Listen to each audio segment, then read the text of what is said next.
Hello hi सांग नमस्कार जय जगन्नाथ। मु आशा करुँच आपण मैंने खुशी थे मुझे बहुत भल अच्छी आउ सांग देखिपार ये गोटे रास्ता से रास्तार आम जा आमर ढेंकानाल जिला जटिया ग्रामर एक मंदिर अच्छी जटेश्वर बाबा बोली से मंदिर को जीवा चलो चलो सांग सांग मान चलो देखे जा मंदिर आपण मानक देखेबी आज मंदिर जटेश्वर बाबा बोली चलो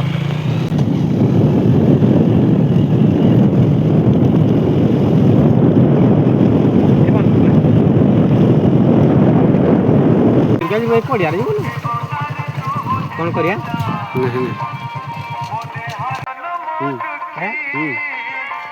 सांग मैंने बर्तमान आम मंदिर पाखक देखु मंदिर पाखक बर्तमान पहुँची गले बर्तमान गेट सामने आम गाड़ी रहा गेट भर को बर्तमान एंट्री करिया चल देखिए मंदिर भर देखिए कौन कौन अच्छे कार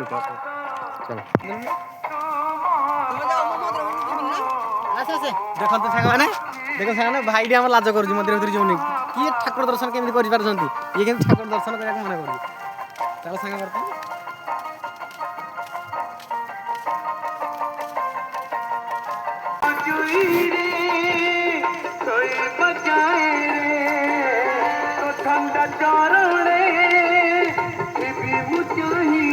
आसतु सांग मैंने देखिए बर्तमान मंदिर पाखापाखि गले आम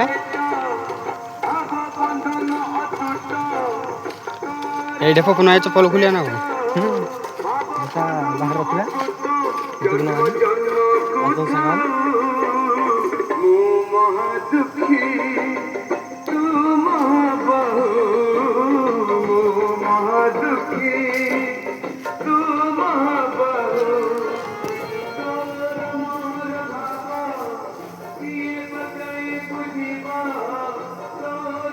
देखो सांग मैंने ये आमर जटेश्वर बाबा जटिया ग्रामर ढेंकानाल जिला जटिया ग्रामर जटेश्वर बाबा मंदिर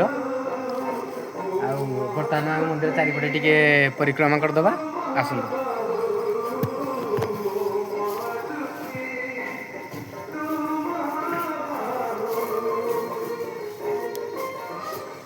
देखो तो सांग मैंने जिंदी मंदिर चारिपटे आम सब प्रकार ठाकुर देवदेवतांकर कारु मूर्तिर सब थाए यही सेमती मंदिर चारिपटे भगवान ये होती ये बर्तमान गणेश ठाकुर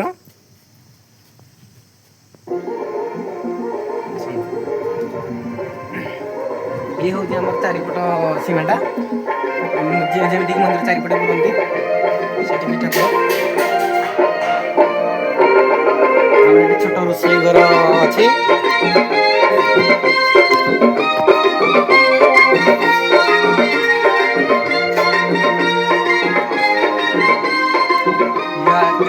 देवी माँ मंदिर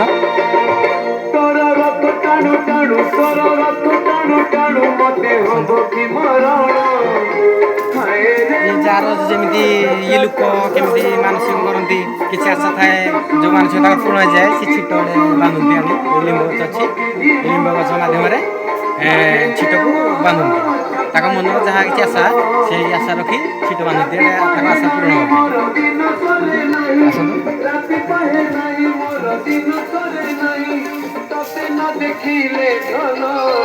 हो माँ तारिणी पीठ से जटिया ग्राम ये मंदिर साइड बंद बोधे बंद गेट हाँ बर्तमान बंद आमर पूजारी महाशय जी सी आसिना बर्तमान खोलाखोली कर पूजा करते सेट देखु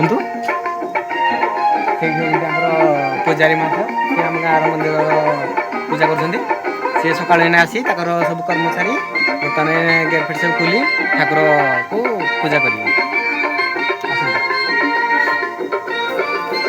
आप जानते खास किसी किसी आशा थे छिट फिट बांधती कपड़ा नहीं बांधती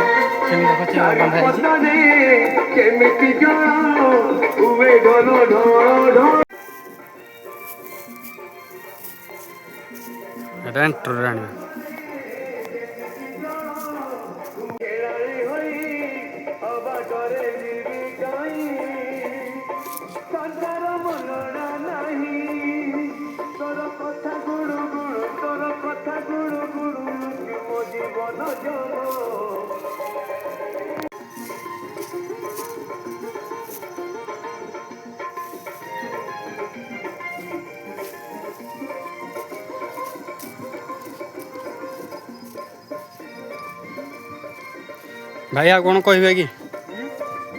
ଆସନ୍ତୁ ଆହୁରି ସାଙ୍ଗମାନଙ୍କୁ ଦେଖେଇଦେବା। ବର୍ତ୍ତମାନ ଆମ ଏଇ ଯେଉଁ ମନ୍ଦିର ଭିତରେ ଯେଉଁ ଯଜ୍ଞ ମଣ୍ଡପ କହନ୍ତି, ଯଜ୍ଞ ମଣ୍ଡପକୁ ଦେଖେଇବି। ଦେଖନ୍ତୁ ସାଙ୍ଗ, ସେଠି ହେଉଛି ଯଜ୍ଞ ମଣ୍ଡପ। ଆସନ୍ତୁ ଯଜ୍ଞ ମଣ୍ଡପ ଟିକେ ବୁଲିଯିବା ଭିତରେ। ଇଏ ହେଉଛି ସାଙ୍ଗ ଆମର ଯଜ୍ଞ ମଣ୍ଡପ ଜଟିଆର ଠାକୁରଙ୍କ ମନ୍ଦିର ସାଇଡ଼୍ରେ ଅଛି ଯଜ୍ଞ ମଣ୍ଡପ। ଯେମିତି ଯଜ୍ଞ କଲେ ଯେଉଁ ମଣ୍ଡପ ଦରକାର ସେଇଥିପାଇଁ ଏଠି ମଣ୍ଡପଟେ ତିଆରି କରିଛନ୍ତି।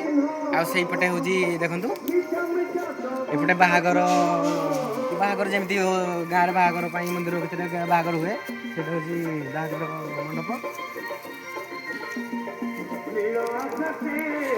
ଆଉ ଗାଁରେ କୀର୍ତ୍ତନ ଯେମିତି କୀର୍ତ୍ତନ କରନ୍ତି ଠାକୁରଙ୍କ ସାମ୍ନାରେ ବସିକି, ସେଇଠି ଗୋଟେ ମଣ୍ଡପ ତିଆରି ହେଇଛି।